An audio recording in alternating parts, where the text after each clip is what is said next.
everyone, and welcome to Crime in Court. My name is Heather, and this is part two of Blake accuses Baldoni of a workplace where she was being maltreated. And this is Lively versus Baldoni. It ends with a legal battle. So, if you're familiar with the movie, It Ends With Us. These two co starred in it. It was a movie about DV. And we are finding out now, after the movie has been out for a while, it dropped on Netflix like over the holidays, and I actually watched it because I had never seen it, but like because I'm a survivor of DV, I am drawn to movies and things like that, so I watched it. It was good, but I think it could have been whatever. I would have liked to see Justin Baldoni's take and not Blake's. But anyways, this was, by the way, this movie was Justin Baldoni's baby. Like, he bought the rights to this book, he made the screenplay for this movie, and he had been working on this movie for years. And then Blake gets in and tries this diva behavior BS thing that I think she's doing and trying to take over the film. She tries to get a producer credit, she tries all this stuff throughout the production of the film that uh, creates a lot of tension between the two, Justin Baldoni and Blake. And it seems like she might have been spreading rumors to the rest of the cast that Justin was maltreating her, making, y- causing, libel. Well, libel's written. So what is it? I mean, it's defamation regardless. And she was, saying things that weren't true because Justin brings receipts, unlike Blake's receipts that are kind of as we go along, they don't all like have context and stuff. So you'll notice. And by the way, I'm re-recording half the first like hour of this because I don't know why my mic went out. I love when things like that happen. But anyways, so I'm re-recording this, splicing it to the end of the other one. So we got to get this going because I have to finish this one and get to Justin's countersuit. So let's uh let's dive in on that note. So please hit the like button and let's start. So we're starting where we left off in part one. So this is C. The parties negotiate a contract writer regarding Mr. Baldoni's and Mr. Heath's conduct on the set of It Ends With Us. On May 2nd, 2023, the WGA, made up of two American labor unions representing more than 1,600 writers in film, television, radio, and online media, went on strike. You might remember there was a big writer strike back in 2023. All of our shows were like in a hiatus and all that. So, writer strike messed up a lot of stuff in Hollywood. So the writers went on strike in connection with a labor dispute with the Alliance of Motion Pictures and Television Producers. The film temporarily halted production in June 2023 as a result of the WGA picketing.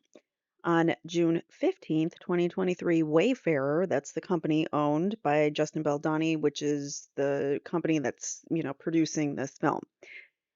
So Wayfarer and Mr. Baldoni announced the continued halt production of the film due to the ongoing WGA strike on and the lost days experience from picketing. While the WGA strike was underway, on July 14th, 2023, the American Actors Union, known as SAG-AFTRA, a labor union that represents about 160,000 people in the entertainment industry, including actors, recording artists, radio personalities, and other media professionals, began to strike due to a labor dispute with the Alliance of Motion Picture and Television Producers. The WGA strike ended on September 27th, 2023, and the SAG-AFTRA strike ended on November 9th, 2023. So two separate strikes going on and ending at separate times. So before returning to production, Ms. Lively attempted to address and resolve the problems on set and sequestered that Wayfarer agree to address the conditions described above. By the way, I am reading, we forgot to mention, but I'm reading the complaint, the New York complaint that Blake Lively filed against Justin Baldoni. She also has this other harassment complaint, which is a complaint for damages for all these different things. And it's all um, the same people involved, all the same parties. So before returning to production, Ms. Lively attempted to address and resolve the problems. On November 9th, 2023, Ms. Lively's attorneys provided Wayfarer's attorney with a document entitled Protections for Return to Production.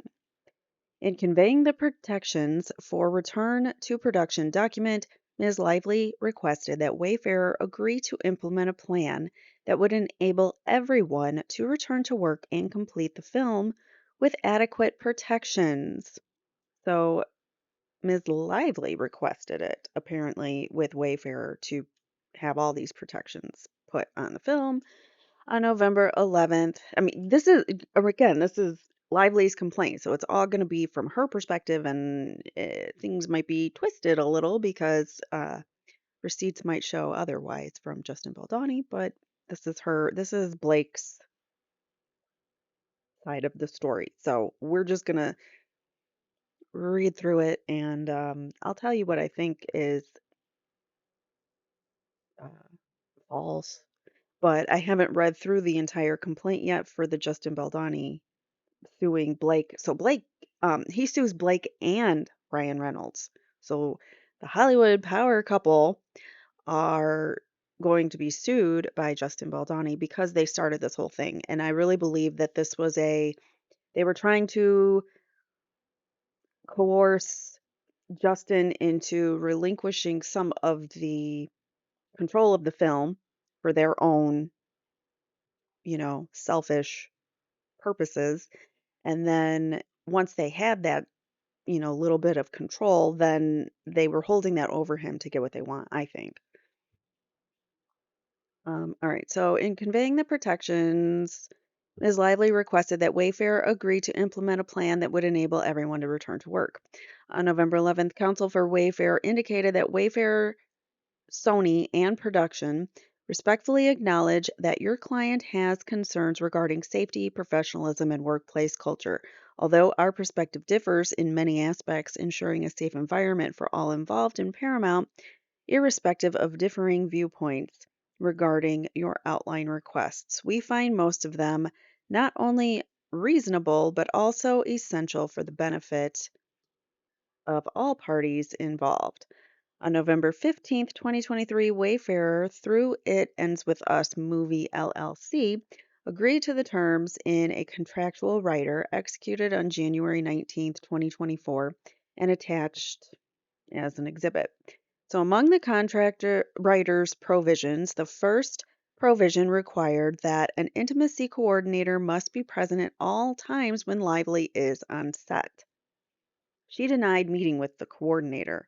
So if this was one of her requirements, she didn't stick to it, really. I mean, she didn't care because she never even met with the uh, coordinator, intimacy coordinator. What kind of a job is that, man? I wouldn't want that job. The second provision required that, with respect to artists, any and all rehearsal, filming, reviewing of video playbook or dailies, and or other interaction with any scene involving simulated relations, nudity, and or partial nudity shall be restricted to those persons with essential business reasons for being present, aka essential personnel that is approved by Ms.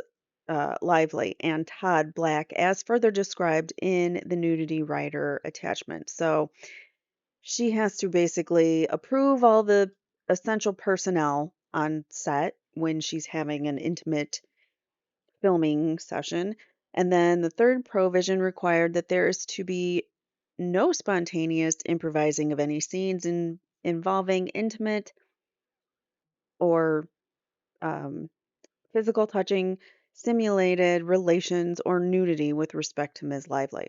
Scenes involving Ms. Lively that involve Kissing, depictions of intercourse, or any other intimate physical touching must be contained in the screenplay, i.e., the most up to date draft approved by Ms. Lively in writing. So she has to approve it now in writing, every draft that has these kinds of scenes. And it must be choreographed in advance in the presence of the intimacy coordinator and may only proceed as choreographed with the consent of all participants in advance. The fourth provision required that physical touching and or comments on Ms. Lively's physical appearance must only be made in connection with the character and scene work, not as Ms. Lively personally. So you can only do it in character as your character complimenting my character, not me personally, I guess is what they're saying, except as written into the screenplay or as strictly required in connection with makeup or costume preparation. So if she's saying she wants to look sexy and he's trying to help her look sexy, like, is that not allowed conversation? There is to be no physical touching, including hugging, and Ms. Lively, of her on-set personnel or her employees. So apparently there's he can't even like hug or be physical in any way to like her staff or personnel and employees. I don't know, whatever. I don't know why he would, but okay. Unless he's directing a scene. What if he's directing a scene and telling somebody stand like this, do that, you know? I mean, that would be he might need to be required to, I don't know, maybe. Anyways, moving on. So the fifth provision required that there is to be no discussions with Ms. Lively of personal experiences with intimate relations or nudity, including as it relates to conduct with spouses or others. The sixth provision required that no one will attempt to enter, interrupt, pressure, or request entrance to Ms. Lively's trailer while she is in a state of undress for any reason. The seventh provision required that there will be no rehearsal or filming of Ms. Lively, including Ms. Lively's approved body double or any nudity, partial nudity, and or simulated intimate relations except as expressly permitted in accordance with the nudity rider. As such, footage of Ms. Lively or Ms. Lively's body double previously shot without the nudity rider in place may not be used without Ms. Lively and her legal representative's prior written consent. So it seems like it's possible that they did some uh, filming without the nudity rider present for her scenes. And now she's saying that they can't use those scenes unless she gives written legal authorization. See how she's trying to control the film, it seems? The 10th provision required that there shall be no retaliation of any kind against Ms. Lively for raising concerns about the conduct described in the letter or for these requirements. Any changes in addition, sarcasm, marginalization, or other negative behavior. So basically, anything that she perceives as negative, attitude, sarcasm, anything, she can say that that is unacceptable and that that's retaliation, either on set or otherwise, including during publicity and promotional work as a result of these requests is retaliatory and unacceptable and will be met with immediate action. So she's going to sue you if she finds any negative behavior that she doesn't like.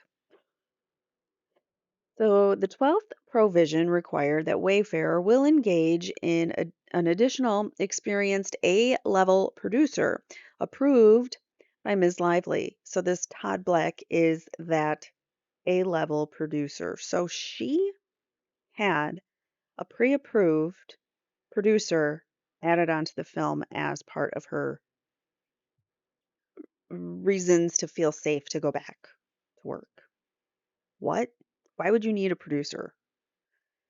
So this is an A-level producer the Todd Black to actively supervise the production, including monitoring the safety of the cast and crew, ensuring compliance in the schedule, and overseeing logistics, problem solving, and creative issues, provided that company shall have the right to approve the agreement with the approved producer.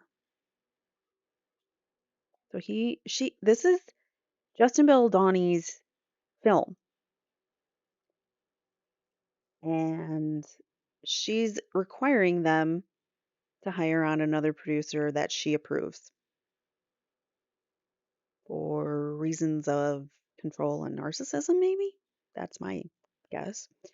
So the 15th provision required that any rehearsal or shooting involving Ms. Lively or any other performer depicting the character of Lily that involves nudity, including partial nudity or simulated relations, must be conducted strictly in accordance with the nudity writer and must adhere to the approved script. The 16th provision provided that any and all day players that participate in any way in scenes with Ms. Lively, including nudity, partial nudity, and or simulated relations, must be engaged through customary industry talent agencies and not through personal connections of the director and or producer.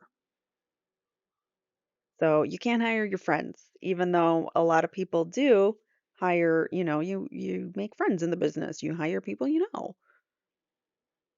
Okay. But she doesn't want that. The 17th provision required that at Ms. Lively's election, an all hands in person meeting before production resumes will include the director, the existing producers, the Sony representative, the approved producer, Ms. Lively, and Ms. Lively's designated representatives to confirm and approve a plan for implementation of the above that will be adhered to for the physical and emotional safety of Ms. Lively, her employees, and all cast and crew moving forward. It's really mostly emotional, and to be honest, it's mostly for ego. So there's that. I think some people might have been jealous of Justin Baldoni's control and power that he had on the set because he owned it. He owned the movie. He owned the rights. I mean, there's a financier, but the financier I believe is his friend. So, and there I believe there's another producer too, but I don't know. Baldoni is the producer. He used to produce or direct at least. He used to direct the Jane the Virgin shows, which because I remember I loved that show. It's a hilarious, hilarious show. Just the way that it's done, like there are no shows like that, and it's just a very clever show. But anyways, he was good in it, and I have no real like thoughts again. Nothing personal against Baldoni. I've never personally liked Blake Lively. Never watched her until this. It ends with us. I don't think she's the greatest actress. She's pretty, but I think that's about all she has. That and she had babies with Ryan Reynolds. That's about all she's good for. I mean, to be honest, let's be clear. I don't think that she's a nice person. I think she's a mean girl. And it kind of shows in the stuff that she's doing here. All right, so the contract writer expressly referenced the parties' actor loan out agreement dated May 5th, 2023, and deemed the terms and conditions incorporated into the agreement. So, this loan out agreement contains an express choice of law provision in which the parties selected California law to govern issues respecting issues going to the contract's validity, interpretation, performance, and others to dispute arising from any other disputes arising from the services. Sorry, my nose is itchy. I can't get it to stop. So if you see me keep hitting my nose or rubbing my nose, it's not for any reason other than I have an itch.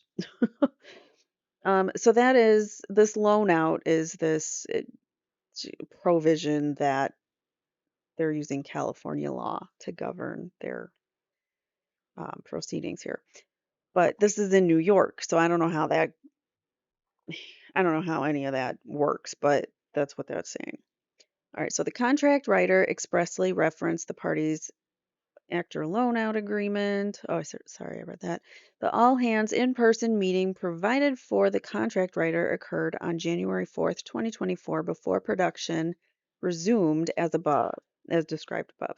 The meeting was attended by Mr. Baldoni, Mr. Heath, producer Alex Sachs, producer Todd Black, and Sony's Angie Giannetti, as well as Ms. Lively and her husband, who attended at Ms. Lively's request. So Ryan Reynolds attends this movie at her request as another designated representative, as provided for in the contract, given the subject matter at the meeting. So apparently, she's got it in her contract that she can have someone else there representing her besides all these other people. So at the January 4th, 2024 meeting, the parties discussed a list of 20 examples of the behaviors that gave rise to the contract writer from her contemporaneous notes.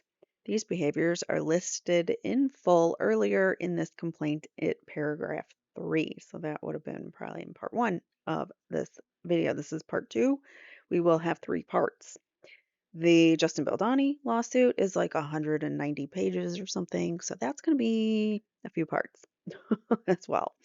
Because I can only sit for about an hour and a half, 2 hours at most. All right, so neither Mr. Baldoni nor Mr. Heath denied the veracity of Ms. Lively's examples. Well, whoops. I would think that, if it's come to this and she's trying to like set up these meetings for whatever reasons, and she's already been kind of a diva and you've had to like acquiesce to her over and over again, I would think at this time you'd just be like, yeah, okay, whatever. Just get whatever I have to do to get her off my back, probably, is what I would imagine. So I really hate that, you know, people lie, especially about maltreatment. One of my biggest pet peeves is liars, DV, fakers. So I hate that she's lying about this. I think. I can't be sure, obviously, but that's where I side with that. All right, so, and it has nothing to do with my personal opinions. I could care less if Justin Baldoni is a you know what or whatever, but, a perpetrator of maltreatment. But if he's not, then I respect him and am fully behind him for fighting back against this Hollywood couple that probably were using their power to get what they wanted. So Ms. Lively requested that Baldoni and Heath agree that such behaviors would no longer take place as memorialized in the language of the writer, and Mr. Baldoni and Mr. Heath agreed. Production concluded, and Ms. Lively and other cast and crew promoted the film according to the marketing plan. Production of the film resumed on January 5th, 2024, and concluded February 9th, 2024. In connection with the film's public release, Ms. Lively and the rest of the cast actively promoted the film in accordance with the marketing plan for the film. Wayfarer had embraced and, on information and belief, had formally approved of this marketing plan. The marketing plan and related talking points expressly required Ms. Lively, as well as all other cast and crew engaged in promotional activities, to focus more on her character's strength and resilience, as opposed to describing the film as a story about DV, and to avoid talking about the film that makes it feel sad or heavy. It's a story of hope. So avoid talking about the film in a way that makes it feel sad or heavy. It's a story of hope, is what this marketing, or the original marketing plan supposedly was. As detailed above, Ms. Lively and fellow cast members promoted the film in accordance with the talking points and marketing plan during appearances on red carpets, interviews, press junkets, fan events, and pop-up experiences leading up to the film's release.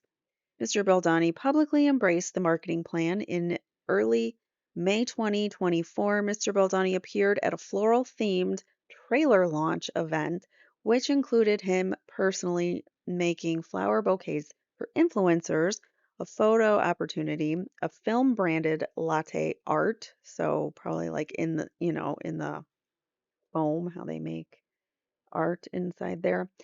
And late as July 25th, 2024, Mr. Baldoni appeared at a pop up of Lily Bloom's flower shop in Century City, California, where he held a long stem rose microphone and playfully gave tours of the shop to influencers.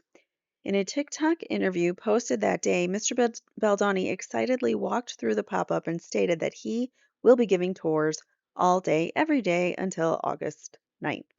That's a picture of him. Uh, Hard to see him. Um, those the women's faces are blurred out. His is not. It's just in shadow, so it's hard to see. All right. So in advance of the release of the film, nearly all cast members chose to appear in public separately from Mr. Baldoni. So why is that? Was Blake spreading rumors about Baldoni? Can't do just one letter or this one word because this watermark in the middle is annoying. Sorry. Okay. So Mr. Baldoni, um, what was I saying? So in advance the of release of the film, nearly all cast members chose to not appear publicly with Mr. Baldoni given his on-set behavior.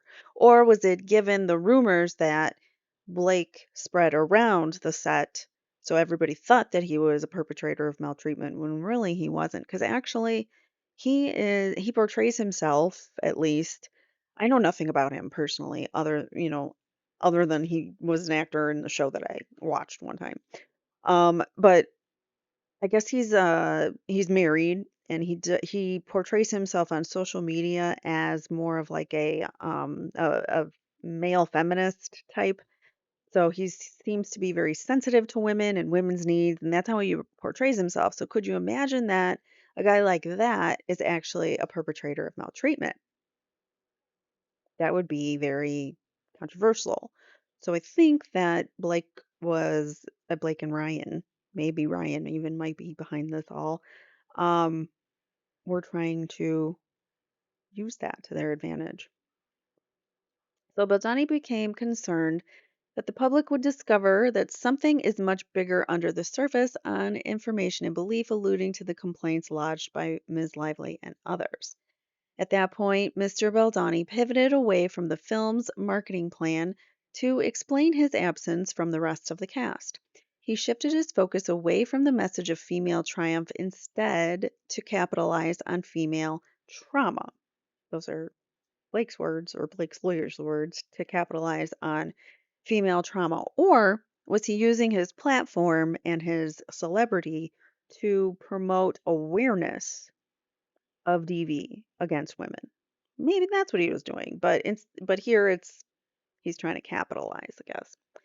So after the film's premiere, Mr. Baldoni changed his Instagram profile, canceled lighthearted social media posts, and instructed his team to look for survivor reactions and support, all in an effort to quickly shift his own public narrative to focus solely on survivors and domestic violence organizations. Mr. Abel cautioned Mr. Baldoni that his shift might be too drastic too soon. Still, Mr. Baldoni insisted on a TikTok strategy and that his promotional activities for the film should seek to amplify what he described as survivor content. What is wrong with that? What is wrong with bringing awareness to survivor content? I don't understand. So, and first of all, I want to know, how did Blake get any of these um, text messages? How did she get the screenshots of these? Like, it's very curious. I believe she may have taken someone's phone in order to illegally obtain them. All right. So in this text message, it's from Justin to Jennifer Abel. He says, "Hey, just landed. What is the TikTok strategy? I'd like you guys to start posting me only talking, so him only, no Blake, which there's nothing wrong with him promoting the movie solo without Blake and doing things solo on his own without Blake. But I don't think Blake liked it very much. So he said, I'd like you guys to start posting me only talking about DV and clips and why this movie is so important. There's nothing wrong with that. And if that's the way he wants to go with it, especially because it's his film, he has every right to do so. So why can he not promote the film without Blake's permission? The team followed Mr. Baldani's instructions. For her part, Ms. Abel concluded it doesn't feel performative now that you. Also, let's go back. He says Ms. Abel continued or cautioned Baldoni that this was too drastic too soon. Where does she even say that? We don't see that. So you're claiming a fact, but you're not backing it up. You're backing it up with something that does not exculpate Justin Baldoni, but it actually kind of supports his claim. So that's kind of a misfire there. Dean followed Mr. Baldoni's instructions. For her part, Ms. Abel concluded it doesn't feel performative now that you've done major substantial press on the topic. Again, okay, I don't know, whatever. On August 11th, like again, these things are told to you in like they're mixing it up in paragraph form and then in text form, so they're not giving you the full context in these messages that they're showing you. This conversation as to how it lays out might not really be the way that it actually happened because they're not giving you the full receipts. So for her part, I read that. Okay, so on August 11th, Ms. Abel laid out the posting timeline to Mr. Baldoni and the team, stating theater surprise, and then I think Survivor content first thing tomorrow a.m., which then will be helpful for news cycle. Okay. By repositioning Mr. Baldoni's marketing of the film on information belief, Mr. Baldoni hoped to create the false impression that he had chosen not to appear alongside other cast members. Mr. Who cares if he chose to or not? I mean, what does that matter? Mr. Baldoni directed his team to share on his public Instagram feed the private messages he had received from survivors sharing their stories of DV with him. Mr. Baldoni's team talked him out of the ideas, writing that they do not recommend using private DMs as content. So this is from, again, they tell you what the response was, but they don't give it to you. They just give you the text prior to that. This is from Justin to Jennifer. Also, I need you guys to be really on all the stories I'm tagged in. I think you should let all the people DM me so you can see people's reactions to film and I can be reposting everything. These next 36 hours are critical and we need to be on it. Looking at everything, finding the most emotional and touching content from survivors supporting this film and reposting. Need you to be finding survivors, sharing their stories, and amplifying them on my page and TikTok. What is wrong with that? That's a good thing. Am I wrong here? Like I don't understand what the complaint is. Mr. Baldoni went so far as proposing to share a video of a woman's birth moment, but his team talked him out of it, warning that it might be perceived as weird and too intimate.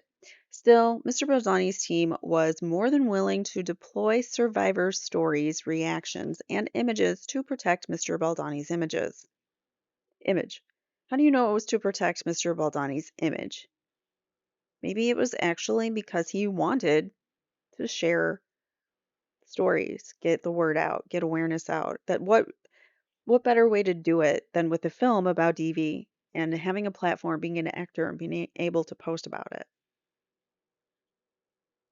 I mean, I don't understand.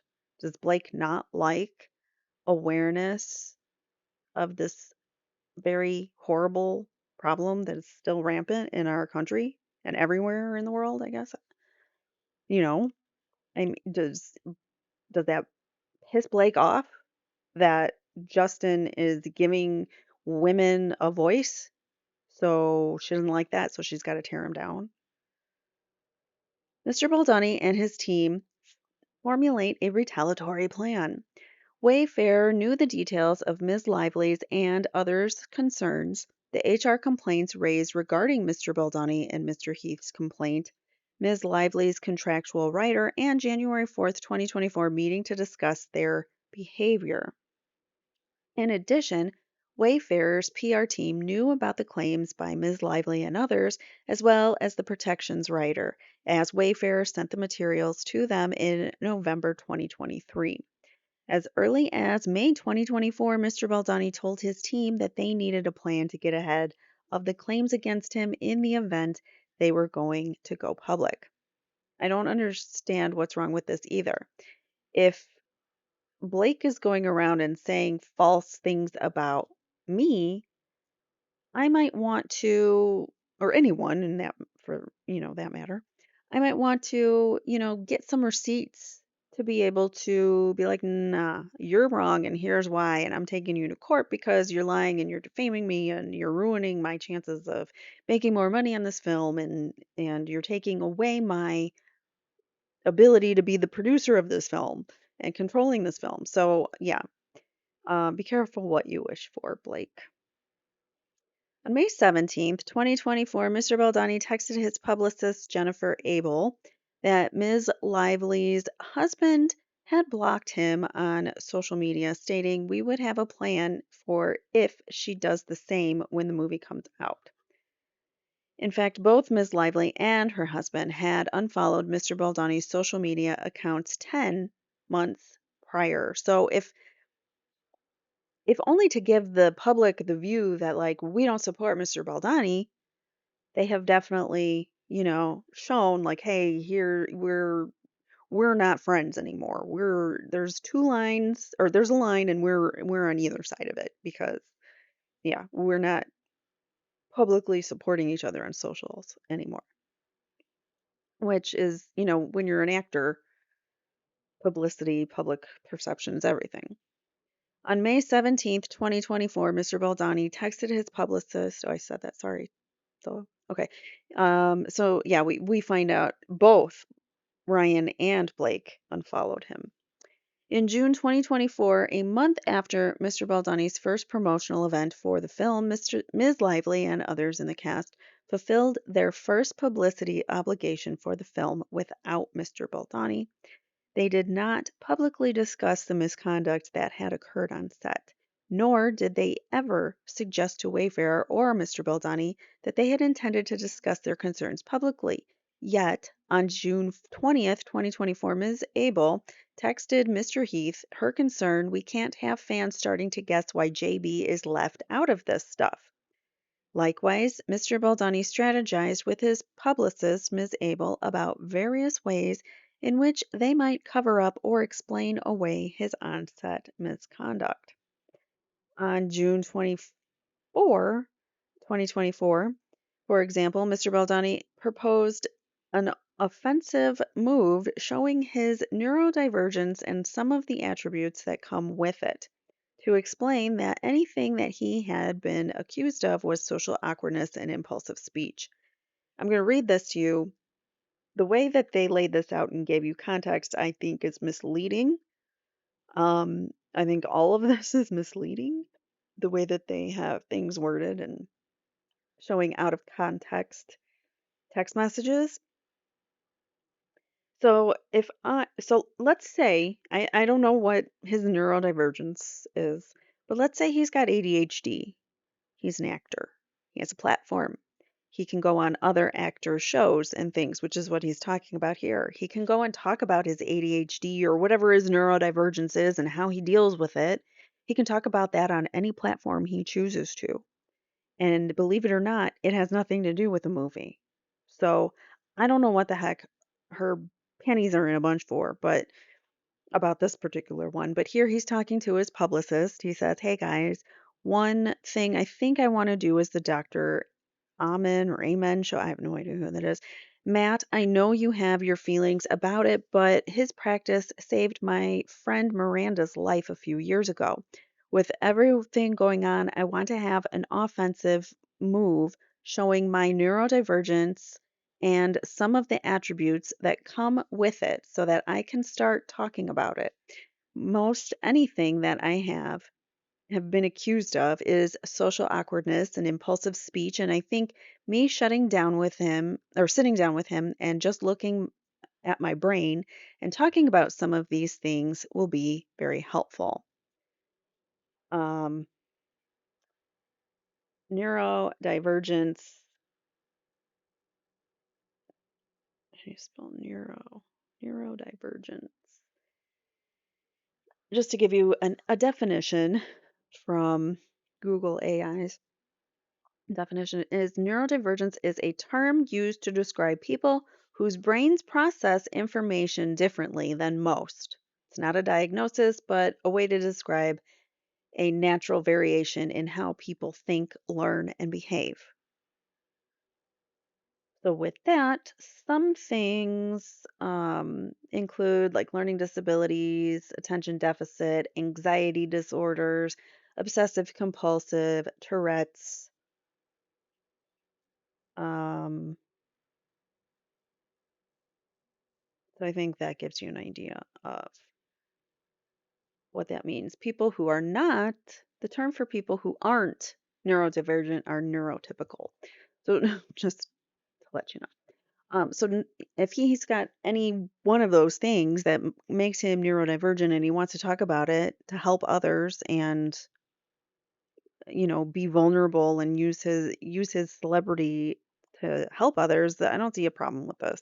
Again, why does this bother her so much? It has nothing to do with her, but yet it's in her complaint. The same day, Ms. Abel reviewed again the agreed upon list of protections that formed the basis for the contractual rider.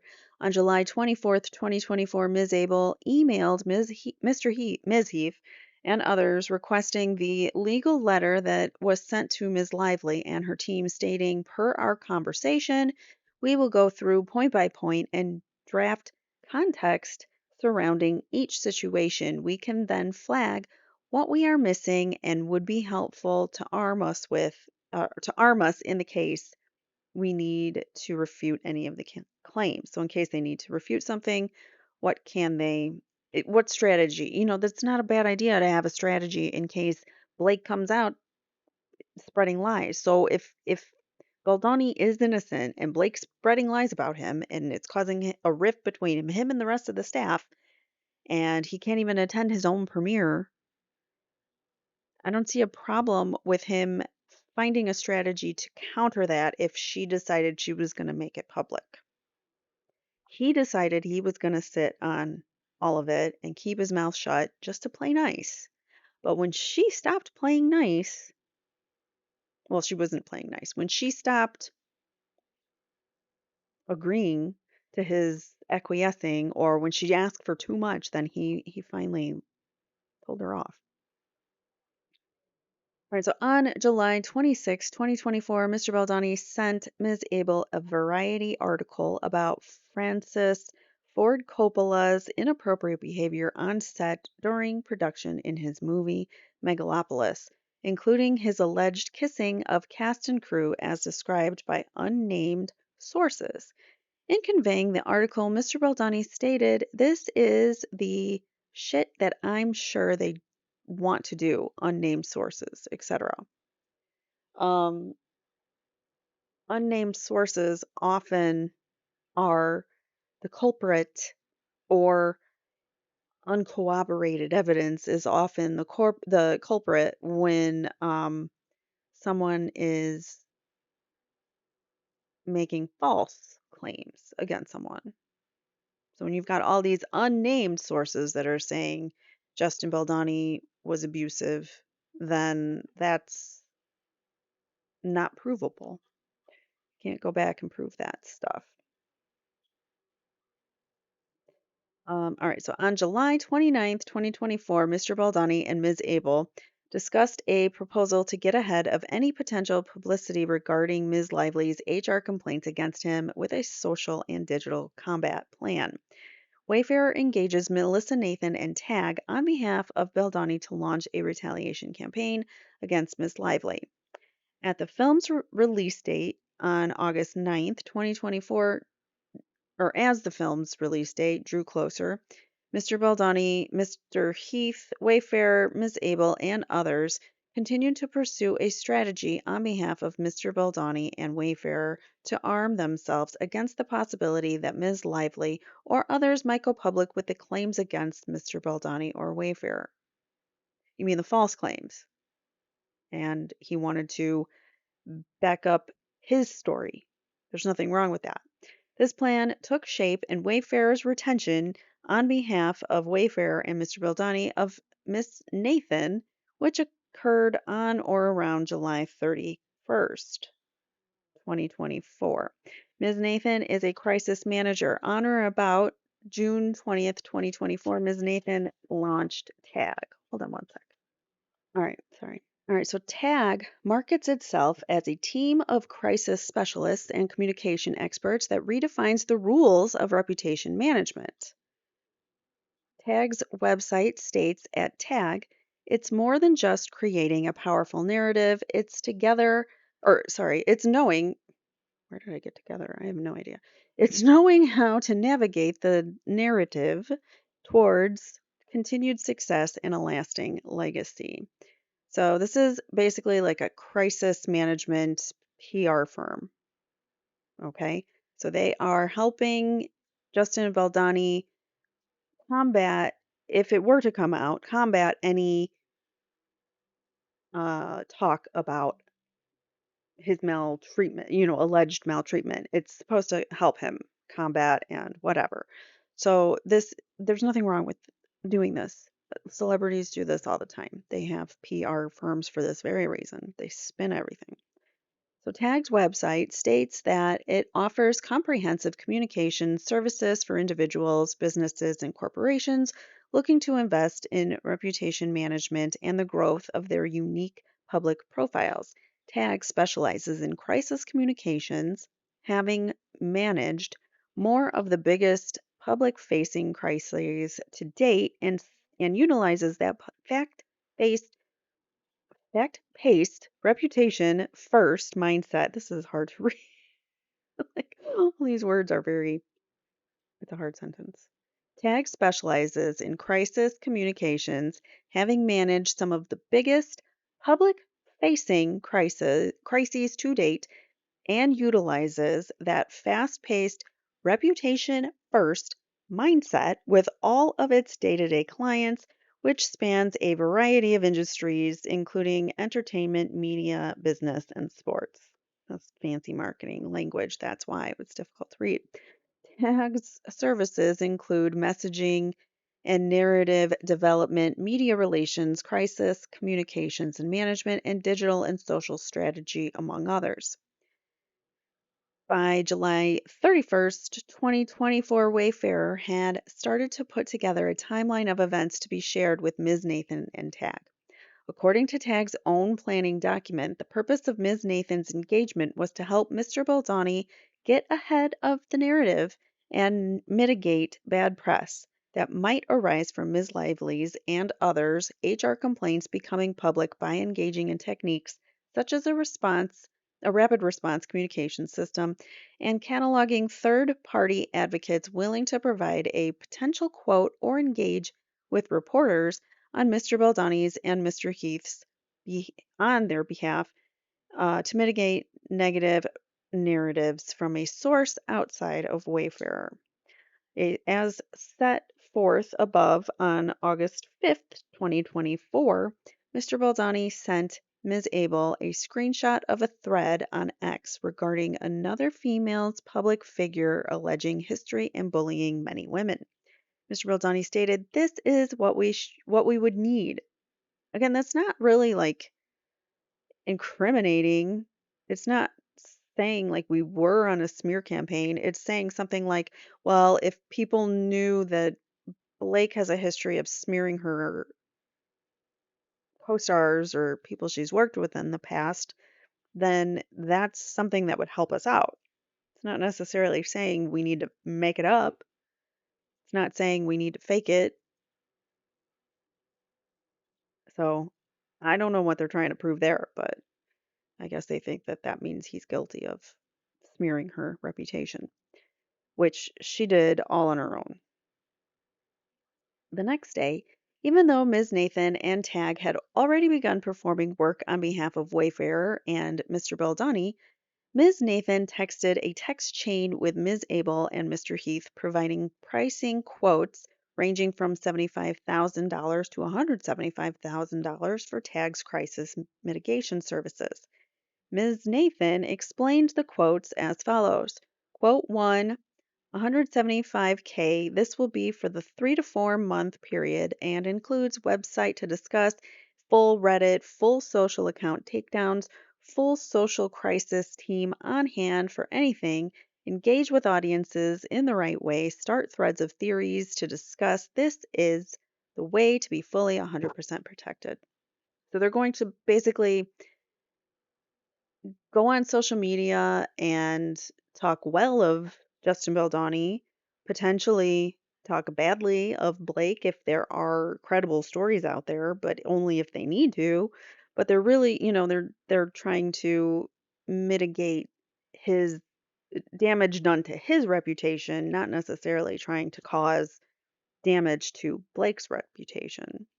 But as I was reading this, I wondered also if the McAlberts in the Karen Reed case are doing this. And I think that they are. I think the Commonwealth is actually also doing this, where they're paying individual people who are pro prosecution, pro Commonwealth on social media. I think they've reached out to these people and are paying them. We already know Jennifer Coffindaffer is a lying liar, and she's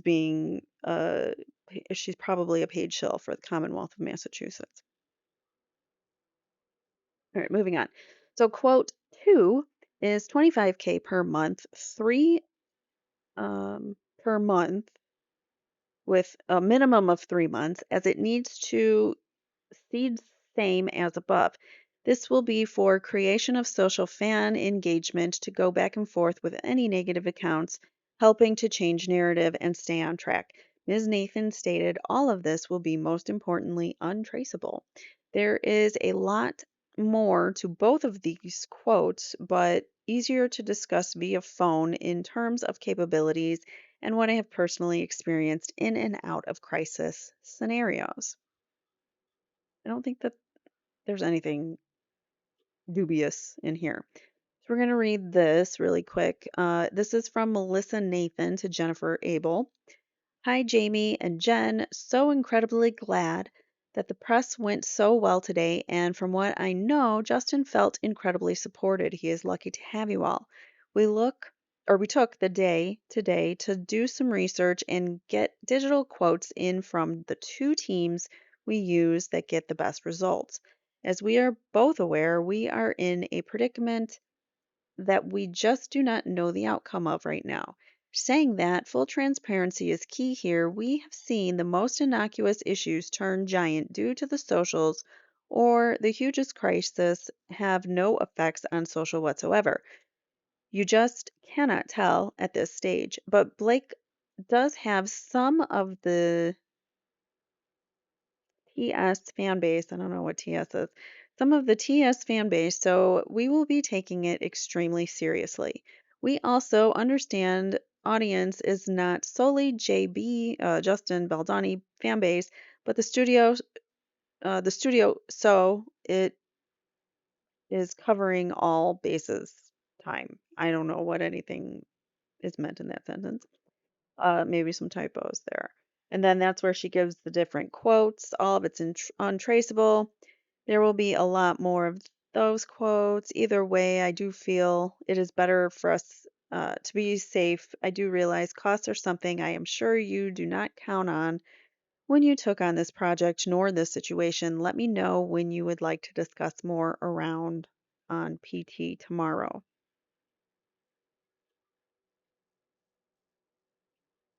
Okay.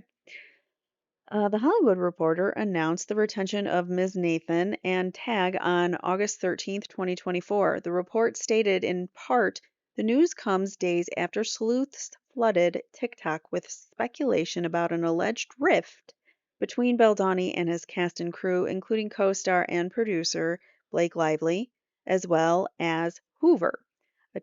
Chatter spiked when fans noticed Baldoni's absence from joint press events and the lack of group photos of Lively and Blake, or sorry, of Lively and Baldoni together at the New York premiere August 6th.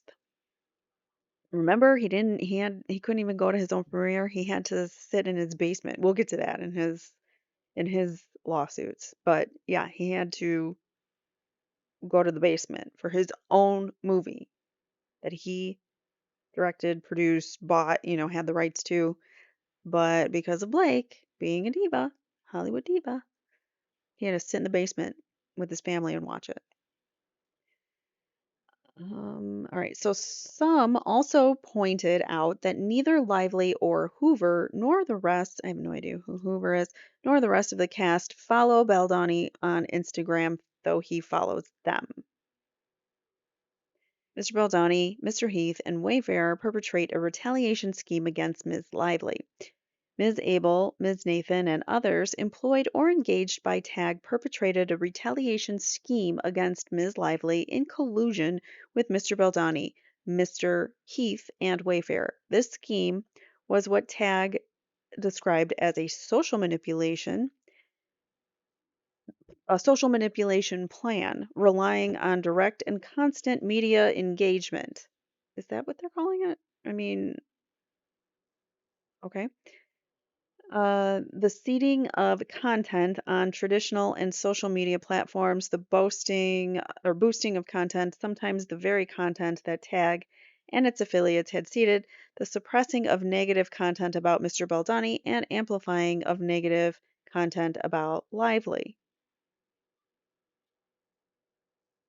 On August 1st, 2024, before any of the cast sat down for interviews at the film's press junkets, Ms. Abel stated to Mr. Heath and Wayfarer personnel that she had held an in-person meeting with the contributor to People, Fox News, In Touch, and Us Weekly.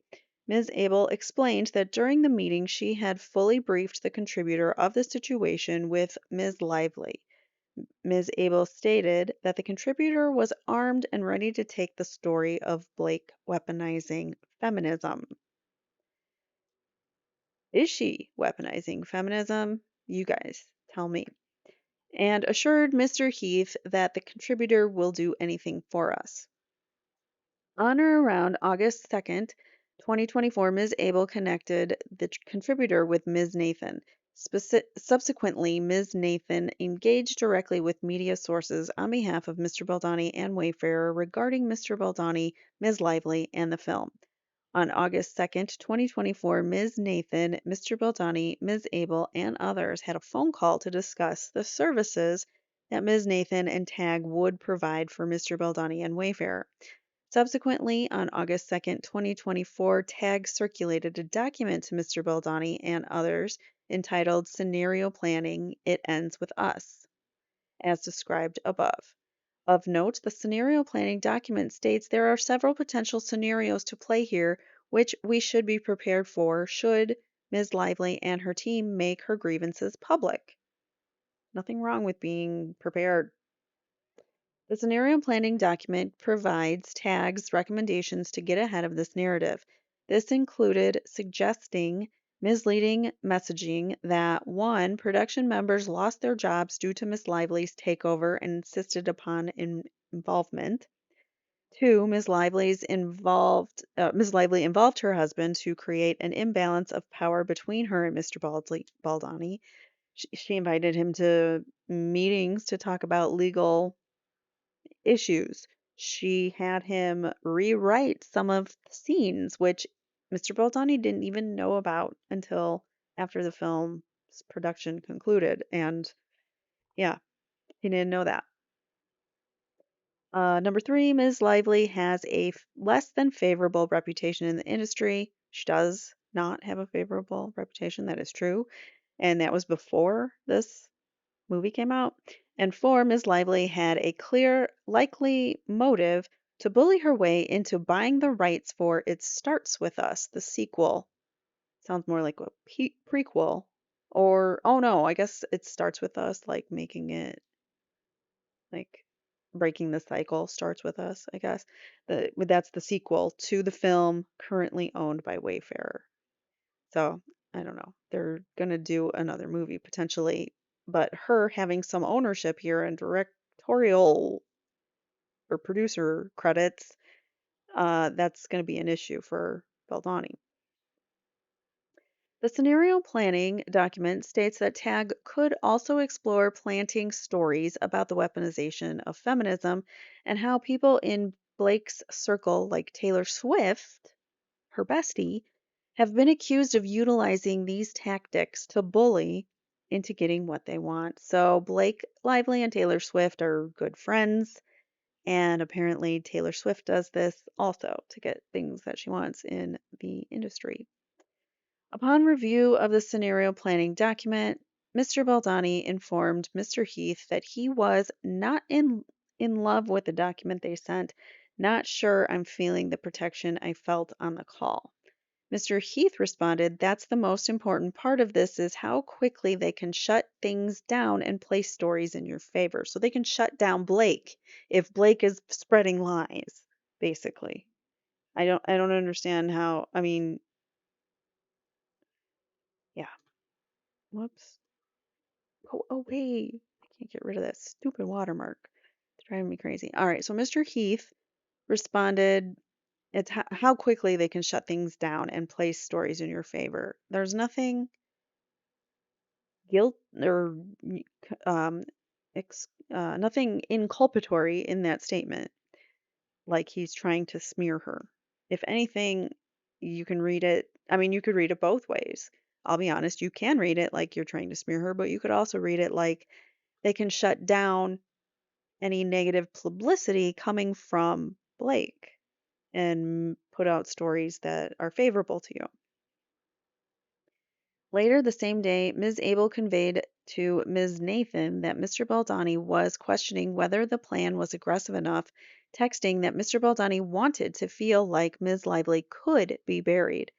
Ms. Nathan responds, "Of course, but you know, when we send over the documents, we can't send over the work will or could do because that could get us in a lot of trouble." So that's obviously an error on their part.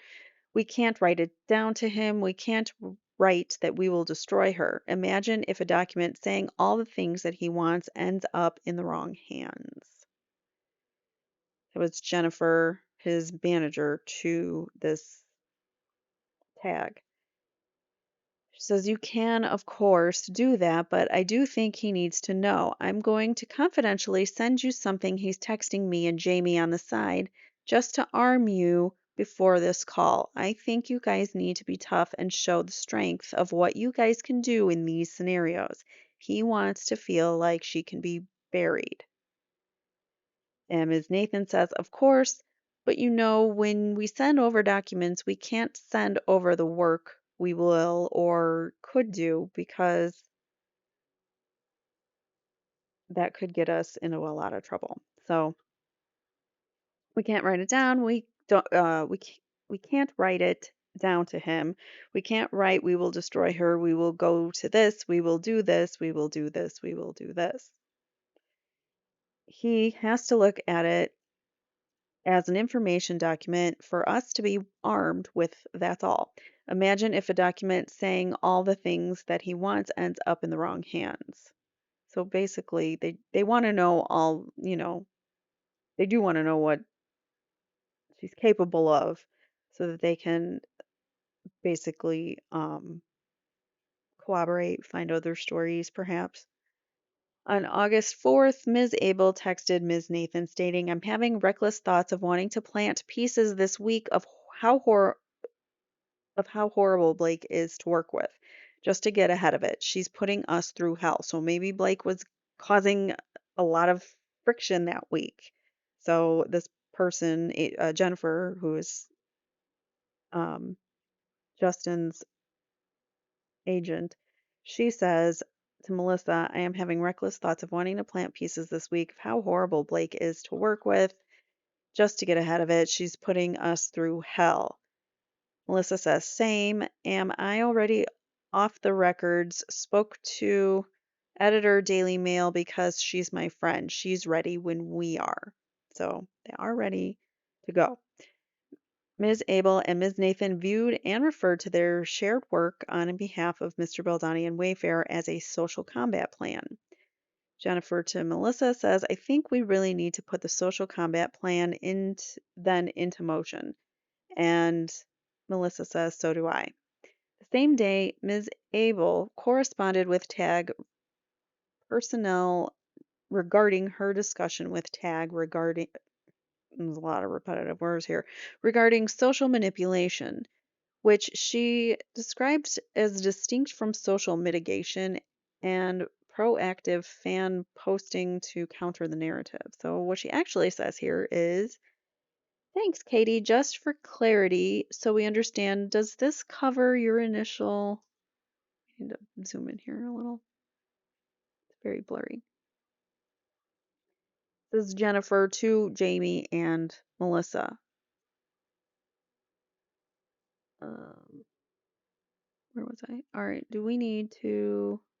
Just for clarity, so we understand, does this cover your initial fee plus what we discussed in terms of social media mitigation and proactive fan posting to counter the narrative, or is this in addition to the 15K previously agreed upon fee for tag and does not include what we discussed with MN earlier regarding social, that would be Melissa Nathan, regarding social manipulation from the separate team based on Hawaii. In short, is the total fee incurred by Wayfair 30K, or is there more required to ensure that we are properly protected?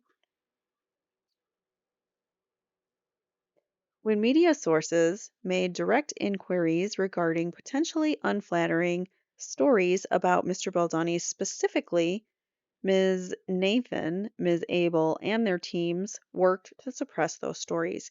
For example, on August 7th, 2024, TAG indicated their intent to leverage social to quiet kill media coverage regarding public suspicions regarding Mr. Baldoni's disconnect from the film's cast.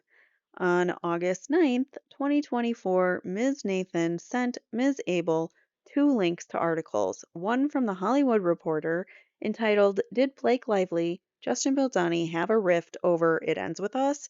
Sleuthing TikTokers think so. And one from the Daily Mail entitled, Disturbing Truth Behind Why Blake Lively and Her It Ends With Us stars are feuding with Justin Baldoni. The Daily Mail article reports on allegations that Justin Baldoni was chauvinistic and borderline A word on the set of It Ends With Us and discusses this and other claims with respect to the film and its cast in detail. Ms. Abel stated to Ms. Nathan, I can tell you've done a lot of work here, and continued nothing about being unsafe, fat comments, sexual. She concluded, thank effing God. So, Jennifer to Melissa, I can tell you've done a lot of work here. Nothing about being unsafe, fat comments, sexual. Then thank effing God. But, like, in what context? I don't even understand what they're talking about here. On August 8th, 2024, Ms. Abel stated that the situation had moved from just monitoring and scenario planning to Ms. Nathan and me having to have an off the record conversation with outlets such as the Today Show. Ms. Abel noted that because of Ms. Nathan's relationships, those outlets were being kept at bay. On August 9th, 2024, Ms. Nathan indicated to Ms. Abel that she was on the phone with her sister, Sarah Nathan, a journalist at the New York Post and contributor at page 6, and remarked that Mr. Baldoni's religion should be taken out of media coverage, or out from media coverage. She went on to state, and mostly the misogynistic, which is not a sentence. Okay. So later, the same day, Ms. Nathan texted Ms. Abel a link of an article on page 6 by Sarah Nathan entitled Truth Behind It Ends With Us Feud Rumors. Justin Baldoni made Blake Lively uncomfortable, sources say. Oh my God, such a ridiculous claim. I felt uncomfortable, stating I knew she would keep uncomfortable. Okay. On August 9th, 2024, Ms. Abel and Ms. Nathan discussed suppressing two stories that report Ms. Lively was uncomfortable on the set. Ms. Nathan texted, "All press is so overwhelming. We've confused people. So much mixed messaging. It's actually really funny if you think about it." So, Jennifer to Melissa, "So, are we in the clear now? Did we survive?" Melissa to Jennifer, "We survived. All press is so overwhelming. We've confused people. So much mixed messaging." It's actually really funny if you think about it. Ms. Nathan further texted Ms. Abel that the worst is over and that Mr. Baldoni likely would not be canceled, corroborating that the nature of the ongoing campaign was designed to harm Ms. Lively and conceal Mr. Baldoni's conduct on set. I think the worst is over. I do think the next few months definitely will be a tiny bit bumpy, but not canceled. Well, yeah, because this is cancel culture in Hollywood, and if Blake makes up some fake story about how she felt uncomfortable with Justin around, but really she just didn't like him and had an attitude on set, but she can't let that get out. She has to make it Justin's fault, and Justin is the fall guy. And she wants to get him canceled because that's what you do in Hollywood. You try to cancel somebody when you don't like them. Amber Heard canceled Johnny Depp. I mean, she did. It's undeniable. This is very, very similar. Johnny Depp redeemed himself with the trial that we all got to see. So Johnny Depp is no longer canceled, but if it weren't for that trial, people would still be thinking that he's not a nice guy. But I mean, a lot of his, shadows came out of the closet as well, but he, for the most part, seemed rather innocent regarding the claims that Amber Heard put forward, especially once we heard from her. And so I would love, love, love, love for this to go to trial and we see um, Amber Heard 2.0, I mean, Blake Lively and Justin Baldoni battle it out on the witness stand. That would be something to see, I think. And we need to have more transparency and lawsuits like this that are, video or uh, streamed live. All right. So the following day, Ms. Abel stated that the narrative online is so freaking good and fans are still sucking up for Justin and there literally has been no pickup of those two articles, which is actually shocking to me. But I see this as a total success, as does Justin. You did such amazing work. Nathan responded, so did you. I'm going to interject too and say, why would Justin want bad press for Blake when she's in his movie and he makes money off of that movie? He's the producer of that movie. His name's all over that movie. Why would he want to make Blake look bad? That makes no sense. So, yeah, I don't know. All right, so this is Jennifer to Melissa. Ha, yes, I had some people text me too, and I just didn't respond. The narrative online is so freaking good, and fans are still sticking up for Justin, and there literally has been no pickup of those two articles, which is actually shocking to me, but I see this as a total success, as does Justin. You did such amazing work. Melissa responds, narrative is crazy good. So did you.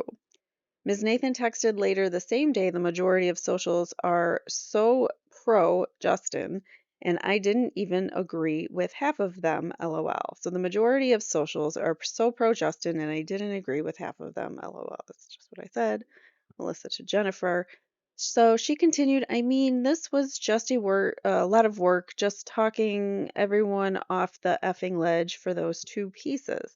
Ms. Nathan followed up again, texting, he doesn't realize how lucky he is right now. We need. Why is that sick? I don't know. We need to press on him just how effing lucky.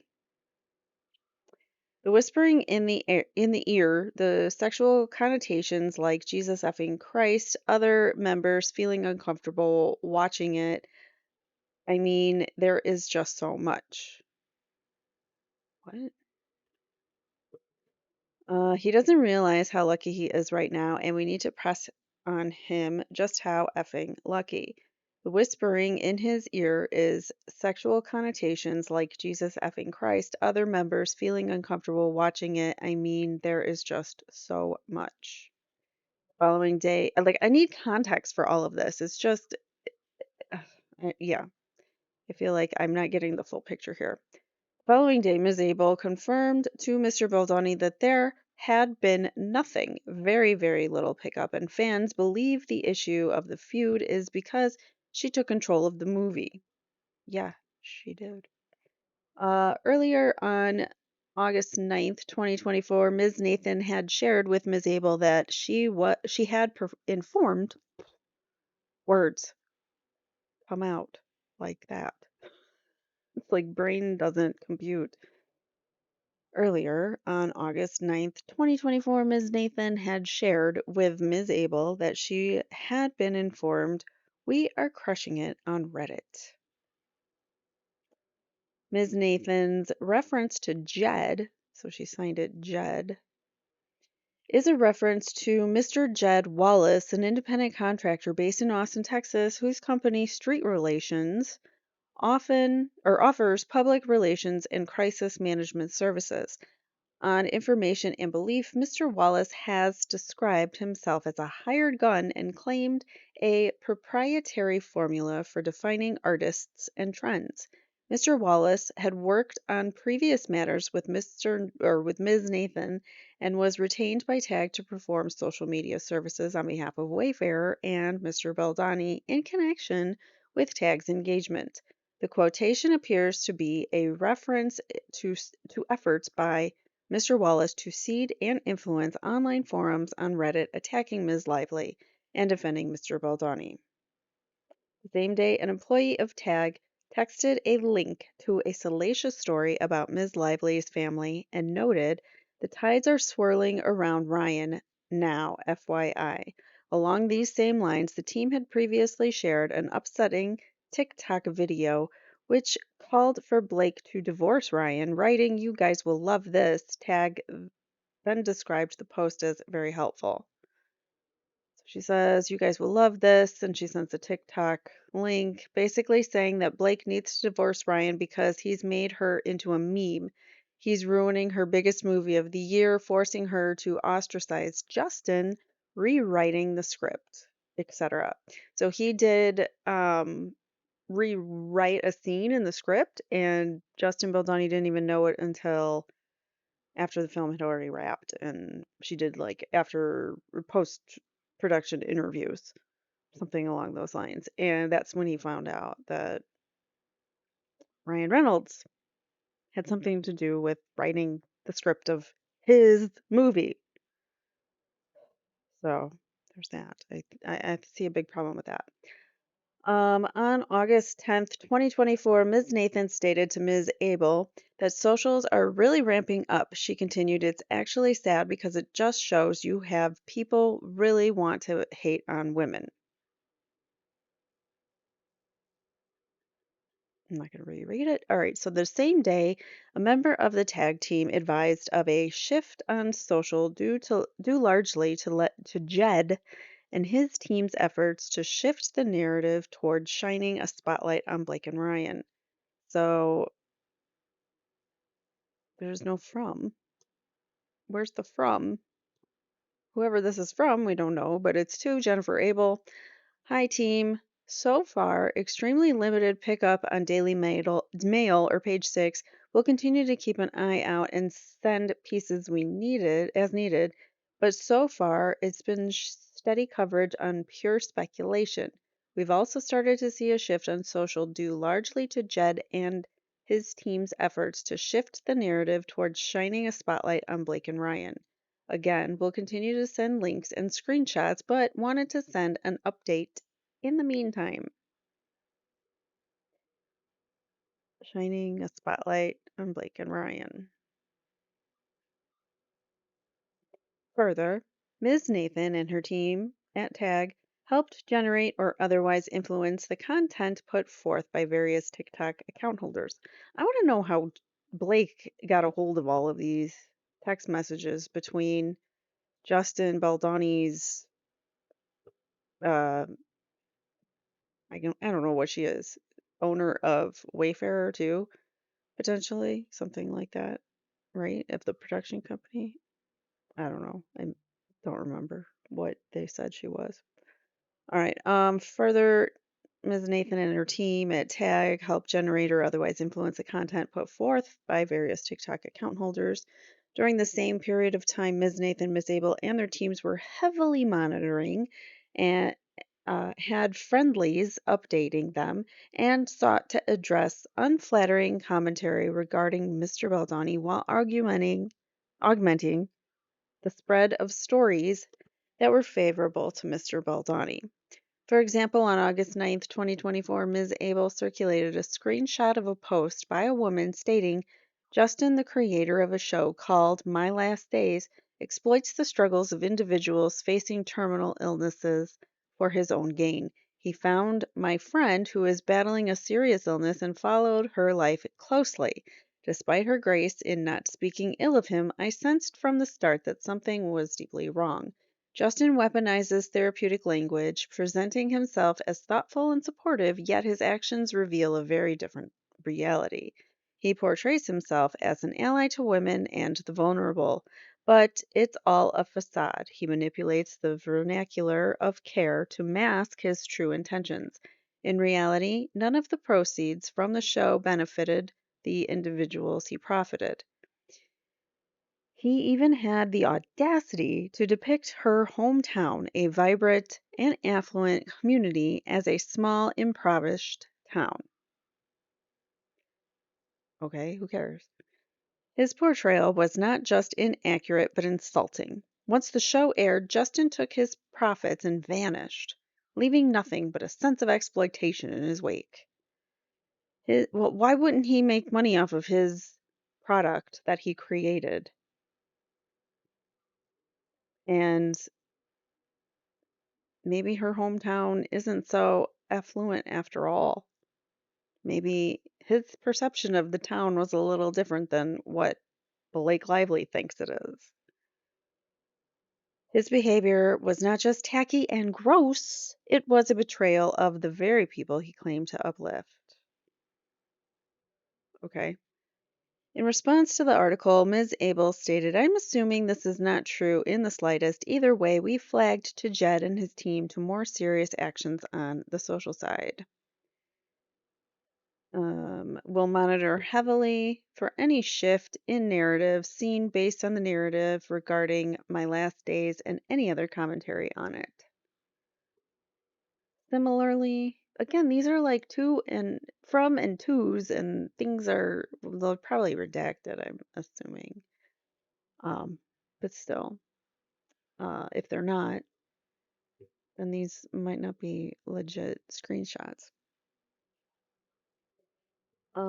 Similarly, on August 13th, 2024, the team discussed ways to use the digital team to amplify positive stories about Mr. Baldoni. Likewise, on August 18th, 2024, an employee of Tag suggested that they chat with Jed in response to other allegations made online regarding Mr. Baldoni.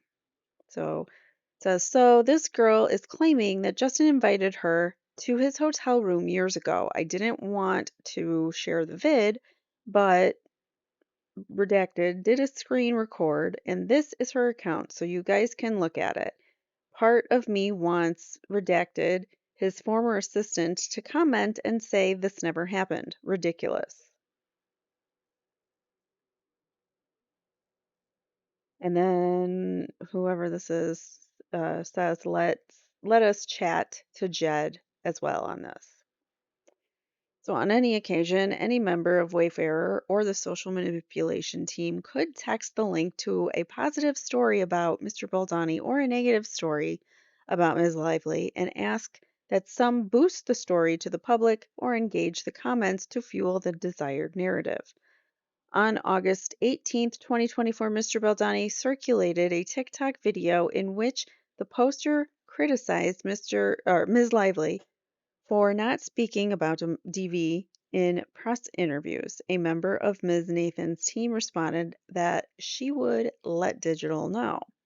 During the same period of time, when media sources inquired about HR complaints that were made on the set of the film, Ms. Nathan, Ms. Abel, and their teams worked to suppress coverage of these HR complaints. So, that's bad PR for your movie. I mean, wouldn't you do that if you were the company that produced the film?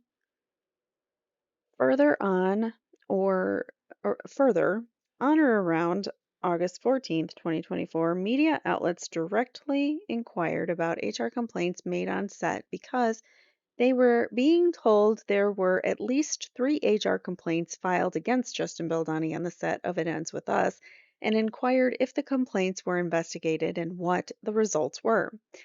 By this time, individuals at TAG, Ms. Nathan, and Ms. Abel were aware of the existence of HR complaints and sought clarity as to the specific HR complaints at issue in order to better counter them in the press. So this is from somebody to Melissa and Jennifer. Hey guys, regarding the TMZ thing, regarding the HR complaints, our understanding is that two were from Blake and redacted regarding the sexy comment. Is the additional one from blank regarding the thing with Jamie and with her apartment in New York City? Just want to clarify. Okay. Approximately 1 minute later, Ms. Abel asserted the need to position the claim as claims that are already out there about the kiss and the weight comment, referencing earlier public reporting by TMZ on the Mr. Baldoni lingering kiss with Ms. Lively and Mr. Baldoni's comments regarding Ms. Lively's weight on set. And they just give us a source. So this is from Jennifer Abel to some other people, including Melissa. I think we need to position it as the claims that are already out there about the kiss and the weight comment. So make it like it's old news.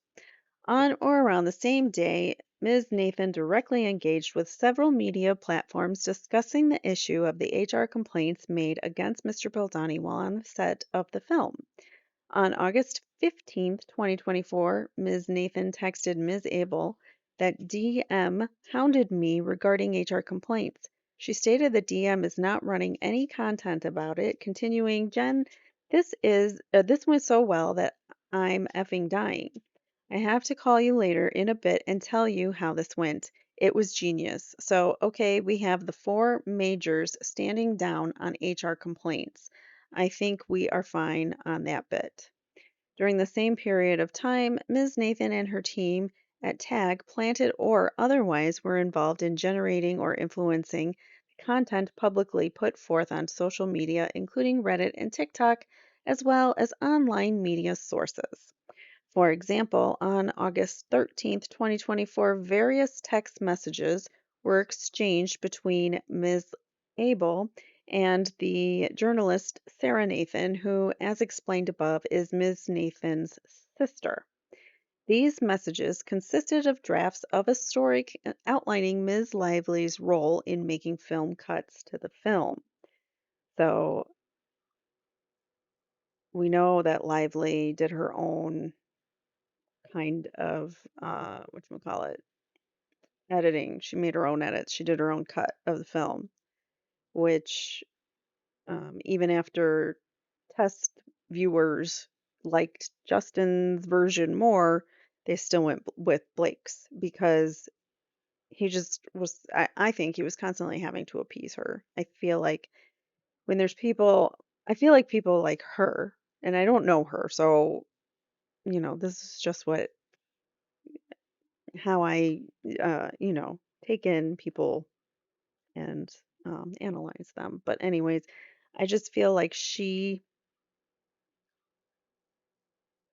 will escalate things and twist things, and like once she sets the bar and you meet her at that bar, she'll move the bar up, up, higher, higher, and every time you meet it, you gotta keep going higher and higher to continue to meet it because she keeps moving it. So that's how I feel about her. And mean girls like her.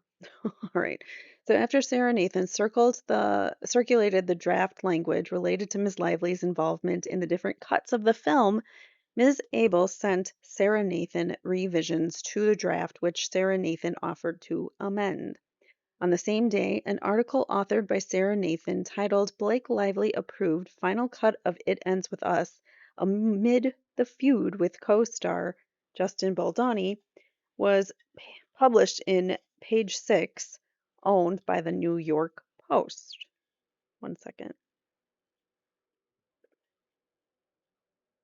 The article addressed, among other topics, Ms. Lively's role in approving the final cut of the film, but emphasizes how Ms. Lively contributed to almost every aspect of the film, really, and that her husband wrote one of the most important scenes in the film of the movie or in the movie, and that she was begged to remove one of her song choices from the film despite Mr. Baldoni's ownership of the rights to the book via his production company, Wayfarer.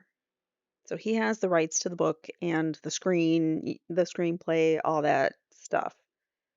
But yet Blake just had to get her a little pause on everything and control it. The language contained in the article is almost a verbatim copy of the language exchanged between Sarah Nathan and Ms. Abel, excuse me, via text and reflects multiple of Ms. Abel's revisions to Sarah Nathan's original excuse me, original proposed draft. Tag publicly shared this article on one or more social media platforms, including Reddit, prompting various negative comments in relation to Ms. Lively and her husband, and the narrative that Ms. Lively steamrolled or bulldozed Mr. Baldoni and the film for her own personal gain. Maybe she actually did those things. Maybe she did. The source was from Reddit. Okay. So the very same day, Ms. Nathan sent an article from the Daily Mail entitled Is Blake Lively Set to Be Cancelled? String of hard to watch videos that have surfaced following tone deaf Q&A to promote It Ends With Us could tarnish 36-year-old star's golden Hollywood image for good. Ms. Abel stated, You really outdid yourself with this piece. And Ms. Nathan responded, That's why you hired me, right? I'm the best. Following the August 2024 launch of Ms. Lively's hair care line, Blake Brown, which she spent several years building, the Instagram account of the brand was flooded by harassing and derogatory comments. Oh no, including many posts by user accounts that had no followers and no prior posts suggesting inauthenticity. You know what, though? A lot of people make fake accounts just to troll other people and have no followers, and that's what they do. So that doesn't mean that it was someone that was hired from Justin to smear you online. It could just be people don't like you, Blake, because you're a mean girl. Oof. Okay. So Instagram flooded with negative comments, no followers suggesting an inauthenticity, and which did not relate to the brand's products. To take just one example, one comment posted on the Blake Brown account by a user that, as of December 19th, 2024, shows user metrics indicating 0 posts, 0 followers, and 0 following, commented, How about you stop paying the media to trash and smear Justin? That would be a good start, you awful human being. Another user, also with 0 posts, 0 followers, and 0 following, posted, We want Justin's cut of the movie. He actually cares about DV. Mr. Baldoni and Mr. Sarowitz, he's like one of the financiers, among along with Mr. Heath, not only encouraged efforts to target Ms. Lively and her family, but they went as far as to provide input and ideas on ways to negatively influence the narrative against Ms. Lively and her family.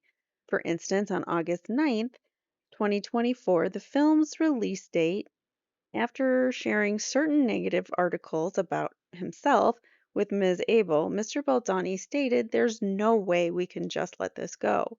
Additionally, on August 15th, 2024, Mr. Baldoni texted Ms. Nathan and Ms. Abel stating that his business partner, Mr. Sarowitz, suggested flipping the narrative arising from unnamed sources who had made false claims about Mr. Reynolds' involvement in the script of the film and suggested ways to manipulate those rumors to make Ryan Reynolds appear to be anti feminist.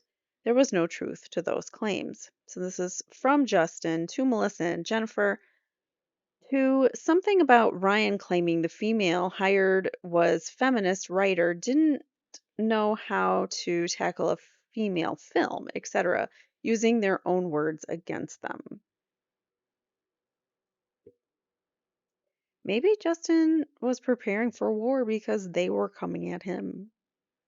He says, "No worries, quickly.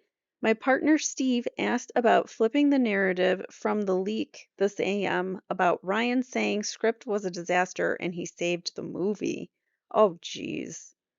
So Ryan is taking the credit because he rewrote one of the scenes. He's taking the credit to say that the movie was a disaster, but he saved it now. It's okay because he wrote a scene. He or rewrote it behind Justin's back. Ms. Nathan assured Mr. Baldoni that this is an easy flip before indicating that she was already working on a story for Variety that would achieve this goal. As of August 16th, 2024, Ms. Nathan was continuing to confer with additional reporters to release stories that would cast Ms. Lively and or Mr. Reynolds in a negative light. Meanwhile, Ms. Lively neither publicly commented nor directed any of her representatives to comment to or engage with the print media, social media, or otherwise about the hostile work environment Mr. Baldoni, Mr. Heath, and Wayfarer created. Indeed, throughout the time period discussed herein, Ms. Lively did not provide her publicist with details about the hostile work environment that she, alongside the other cast members and crew, had experienced. Moreover, Ms. Lively expressly instructed her publicist not to engage with press inquiries, including ones regarding the on-set behavior of Mr. Baldoni, Mr. Heath, and Wayfarer. Experiencing the very sudden tidal wave of the expressingly or increasingly negative public attention building around her, however, Ms. Lively began to suspect that the extraordinarily rapid shift in public sentiment and press coverage that began immediately after the rest of the cast and crew attended the world premiere was likely orchestrated by the men about whom she had raised HR complaints. And I think with that, I'm going to stop here and we will pick up with part 3 with this part about Mr. Baldoni retaliated because HR complaints regarding his behavior threatened his feminist brand. Okay. So we'll read a third part. This was a long document, so sorry that it's going on so long, but I want to give you all of it. So all right, I will see you guys in the next one. Thank you for watching. Please don't forget to hit the like button on your way out and make sure you are subscribed. Thank you so much. Take care and I'll see you guys in the next one. Bye now.